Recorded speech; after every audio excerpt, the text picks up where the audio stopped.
Today on CityCast Nashville, spring is just around the corner, which means for Nashville's Indian community, it's time for the ancient Hindu festival of Holi. I'm joined today by Ruchita Jaju-Mathur and Asha Patel Nivasan from the Cheekwood Indian Advisory Committee to share the meaning behind this vibrant festival, their experiences growing up Indian in Tennessee, and why you gotta get down to Cheekwood this Saturday to throw color at your family and friends. It's Tuesday, March 18th. I'm your host, Marie Sizzle Anderson, and this is what Nashville's talking about.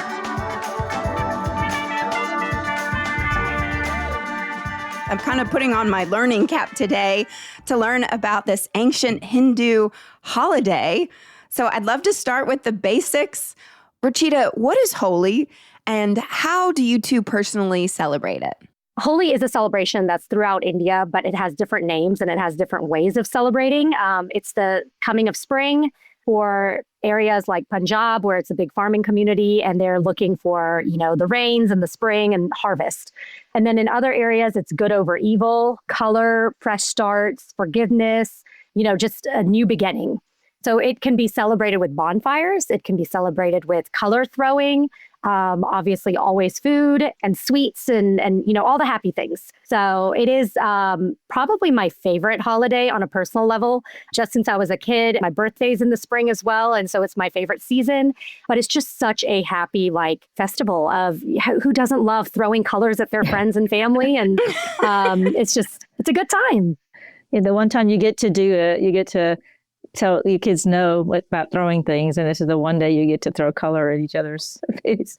Well, I think that's what I'm most familiar with is the throwing of the colors. So what is the meaning behind that? It's kind of just the celebration. And the funny thing is, and I won't go through all the different meanings behind each color, but each color actually has a specific meaning.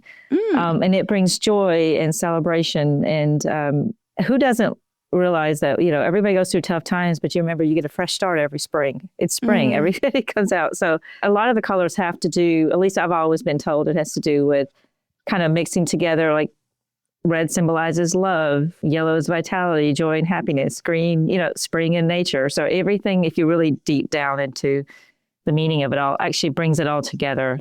And whenever I've seen videos and pictures of it, it is fully a celebration of joy, it seems. Yeah. And if you notice, India has a lot of color in general with, there's a lot of dances that are organized, especially even for the Cheekwood Holi event. And any Holi event, there's usually a lot of dancing. Our outfits are always very colorful. So kind of brings it all together into one. And the kids love it. So for someone who's never participated in Holi before, what could they expect attending Holi at Cheekwood for the very first time? All of those things. All of the above. All the above. We have food trucks, so you can try Indian food, Indian ice cream. We've got vendors that are selling, Indian handicrafts, and then henna. So anybody that wants to come and get some henna painting done on their hands.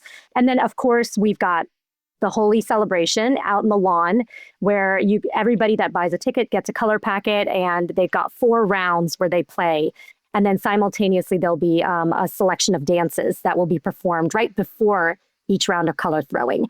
So you can see some traditional dances and then go and play some Holi. And so this is the 4th annual Holi celebration at Cheekwood. And so how did the tradition start?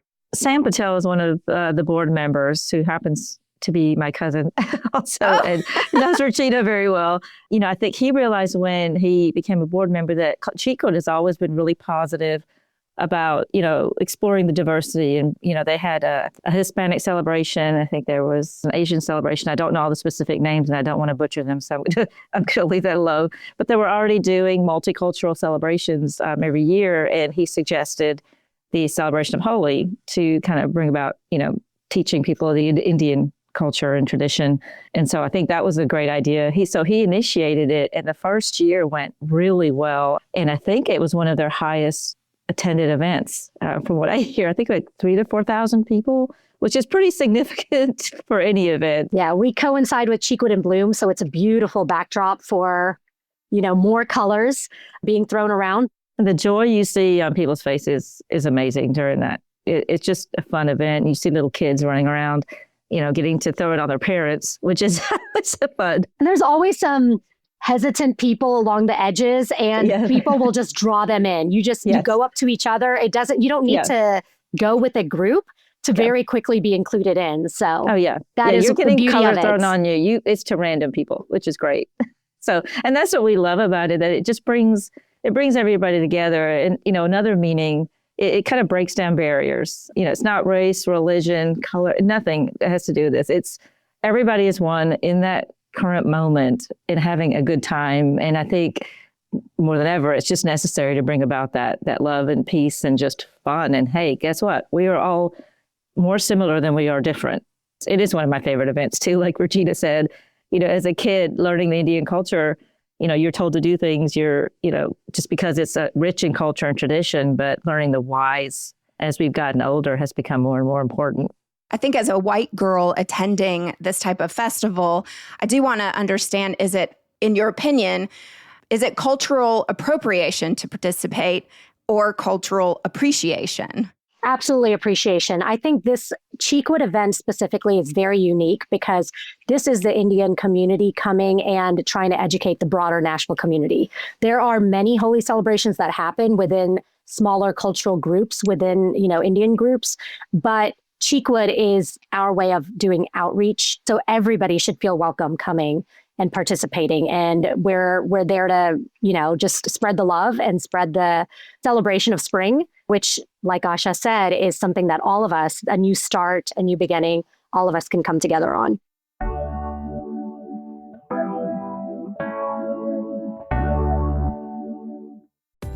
This episode is sponsored by Babbel.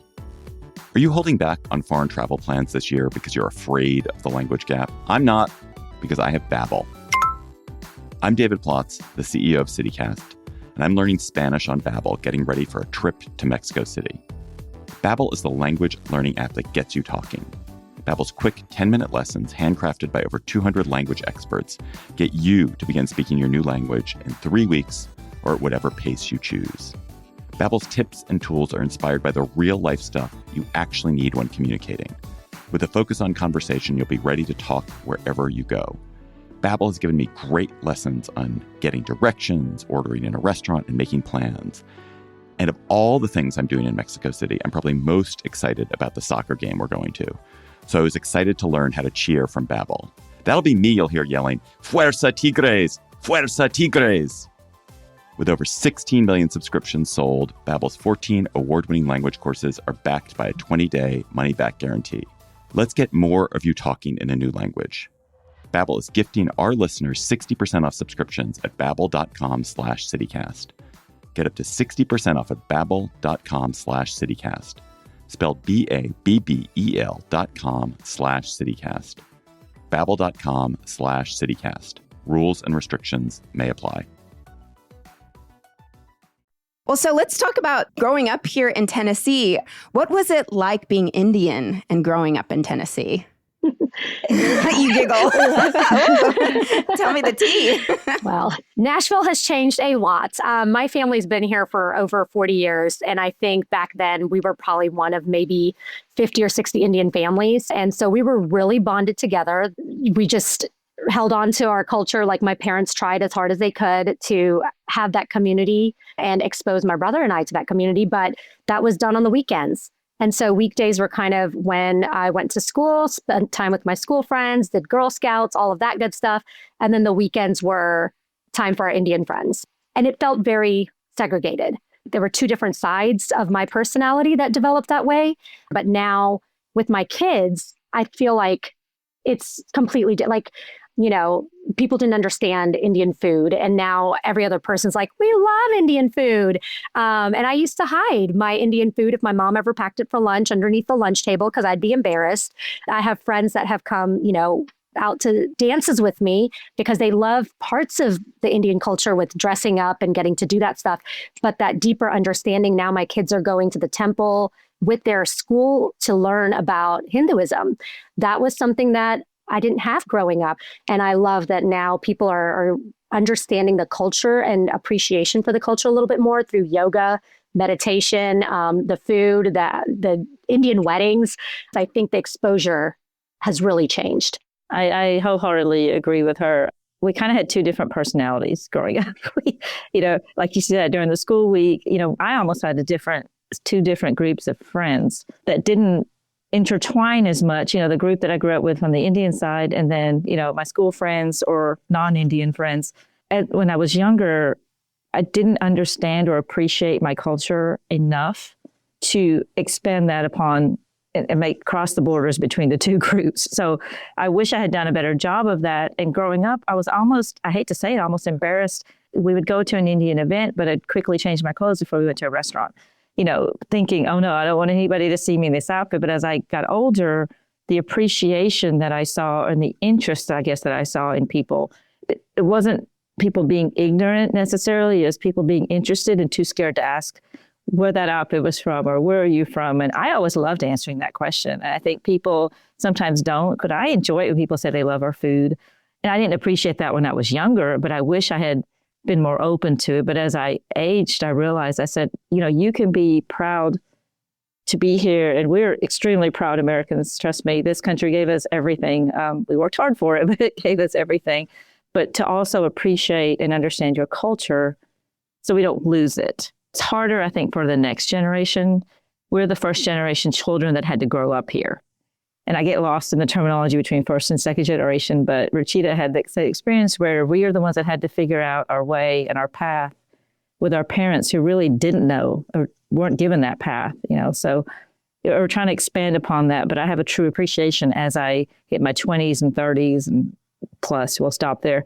But as I aged, it made more sense, but we started to ask the whys more. Why are we doing this? Every single event that we have in our culture, there's a lot of tradition behind it, and there's always a positive meaning. And our children want to know why. They're not just going to do it like we did.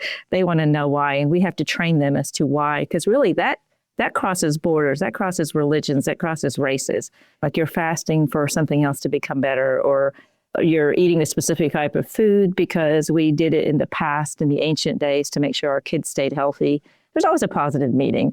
Does it always work? We don't know, but we hope it does. And we rely on those things to teach to the next generation. Well, I think right now there's something that's quite glamorous in how Indian culture has become appropriated in America. But as people who felt like that needed an alter ego growing up, does that change your relationship to your culture?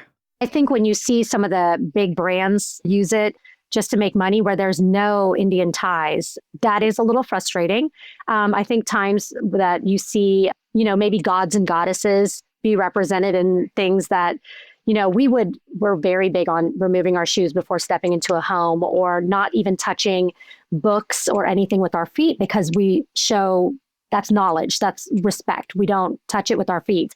And then I've seen like a pair of flip-flops with Ganesh on there. And I'm like, oh goodness, we would never put our feet into a pair of flip-flops with gods and goddesses. So I think there are many times that it's disrespectful, but overall, I think it's wonderful. It is really nice to see people just embracing some of that stuff. I think we go back to India every couple of years to visit family, and there's more and more Western influences out there. And it's nice to see some of the Eastern influences coming out here. Like that's just part of globalization. So I don't take it negatively for the most part. I think there's a lot more positive, but there have been times where it's a little, I remember going to a yoga class once and the pronunciations were so off and I could not relax and concentrate because I was like, oh, I want to take you aside and teach you, like, how do we supposed to say this? But I think by and large, it's mostly good, positive things that have come from the world becoming a little bit of a smaller place. Yeah, I like the representation, but you're right. I think that as long as the meaning behind these things are explained correctly, and it doesn't take that much research. You really could just ask 5 Indian people, and you might get a different story. But they can tell you why. I think I do like the fact that we have expanded as a culture in the United States. So my brother-in-law's Indian, and he, when my sister and him started dating, he first came to Nashville probably 18 years ago, and he was so disappointed with the food options. But now he comes and he takes us to all these amazing places that we've never heard of because he's done all this research and is just so proud.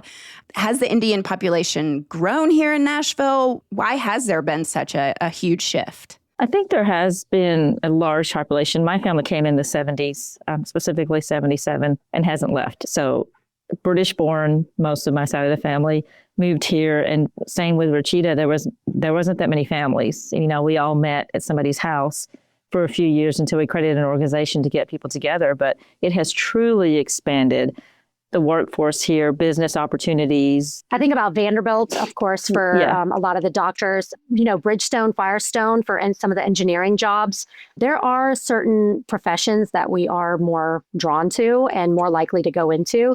And I think Nashville has a lot of opportunity for those professions. A lot of colleges here too, so that helps. But I remember when the Sri Ganesha Temple was made back in the 80s, and I knew everybody that attended. And now if I walk in and I recognize like 3 people, it's a good day because it's just the population has grown so much. And I think we've gone from just 1 or 2 Indian organizations 20, 30 years ago to probably a dozen, because we couldn't combine everybody into one. And you have so many different segments of India. And, India is a country of many, many different languages, and most of them don't understand each other. So, there's obviously the one common language with Hindi and obviously English, but you've got a lot of different Indian organizations that we might not even know about, because it's just from a different state or a different region of India. So it has grown tremendously. I couldn't give you a percentage, but a massive growth. So what's something about Indian culture that you wish more people understood? We're so open, I think, to other religions. I say that loosely because I know there's always thousands of years of battling with some. But, if you want to be Hindu, you can be Hindu. You hear silly things like, well, you smell like Indian food, or which is what we used to fear when we were little. We're just a peaceful group of people that we want to be inclusive to all thoughts and ideas. And that to me is the most important thing. I think my first thought was also religion. Hinduism is more of a way of life than a religion. And so I remember, probably 20 plus years ago, a friend was so against meditation because she just equated that with Hinduism and thought that if you're meditating or doing yoga, you are worshiping, another god. And now I think people have a better understanding of this is a way of life. And this is mindfulness. This is, exercise. And it might have been born from Hinduism, but that doesn't make it a religious thing, because Hinduism itself is more, just be a good person, don't do harm unto others. It's nice to see these things becoming more mainstream as people are recognizing that this is more just, it's a way to enhance each of our lives without it being practicing a different religion. I wholeheartedly agree with the way of life. I had to actually present at a Methodist church that wanted to learn more about other religions. I've been asked, why do you have so many gods? And if you really sit down and look at it, the gods, or deities, as they're also called, they're reminders of things that we forget to be thankful for. So there's the Lord of Courage, which is a deity, reminds you to have the courage and the strength. There's one of prosperity. There's various different reasons why in the Hindu culture, and I had to look this up too, to be honest, at one point, we need reminders to be thankful of these things. And so for a physical, deity or some sort of a statue is a reminder of that. It's not that you're praying to that statue. You're praying to the thought and the meaning behind that deity. So I think that is super important. That to me really made me understand the religion even more, because I said the same thing when I was young. So it's not about multiple gods and things. It's reminders of being thankful and praying for those. And, most Indians have a small temple, or Hindus, and you have a small temple in their home. They don't necessarily have to go to a temple or a place. It's, they go to their little corner, and be able to say a prayer in solidarity. I think that's really important to remember.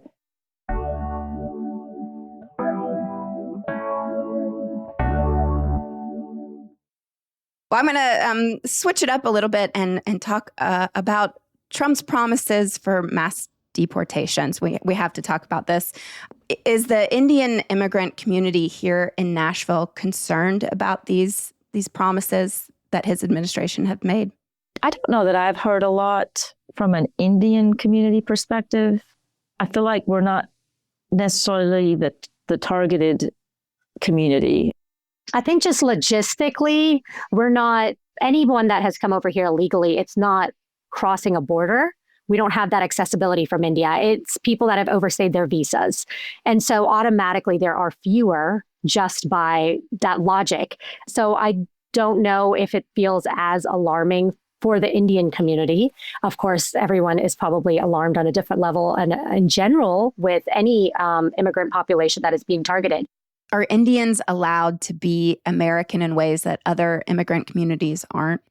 Interesting. I think so. I do think so. I think we are called model minorities, Asian minorities in general, because I think we assimilate, and almost in a negative way. Sometimes I feel sad when I see how quickly some of our children are ready to shed their Indian identities to try to assimilate. So we might struggle in a different way of trying to keep our ties connected.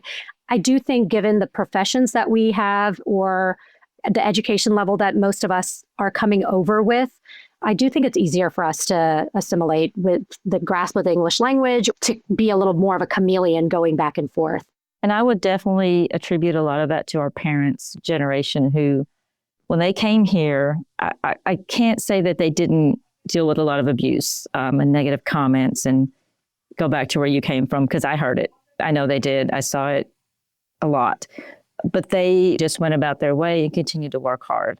And I think that was a precedent that was set really for my generation and Ruchita. Our generation has kind of has gained from the respect that they earned.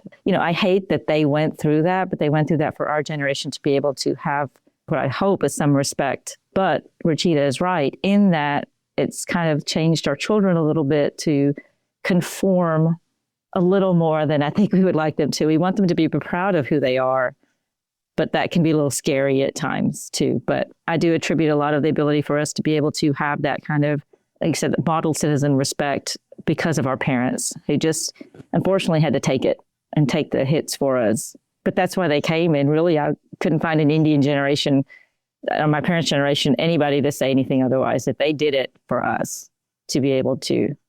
They walked so we could run. I mean, that would be the cliche. Very well said. I run very slowly. I don't run at all. Well, given all the many concerns in the world at the moment, what can we take away from the meaning of holy right now? Unification, bringing people together. Just be grateful. Be grateful that we have a country that we can actually all be together here and celebrate, a new beginning, a new life. Let's just come together as one and be just kind. It's all, just be kind. And I think everything that we've had in our history in the U.S. we are a melting pot, and almost everyone is an immigrant at some point, but we have taken the best of each other's cultures. And I love that Cheekwood has given us an opportunity to do that for the Nashville community, to come out and just enjoy the best parts of a celebration of spring, of new beginnings, of color, joy, fun, dance, food, all the best things in life. So I think that's the best part of that day, is to kind of just embrace what brings us together and leave the stressful parts at home. Come out and have a good time. So the celebration is March 22nd at Cheekwood. We're also excited to attend. Thank you both again, Asha, Ruchita. Thank you. Anything I missed? Anything you want to add? No, we're looking forward to seeing everybody. Wonderful. Let's conquer good over evil. How about that? Yes.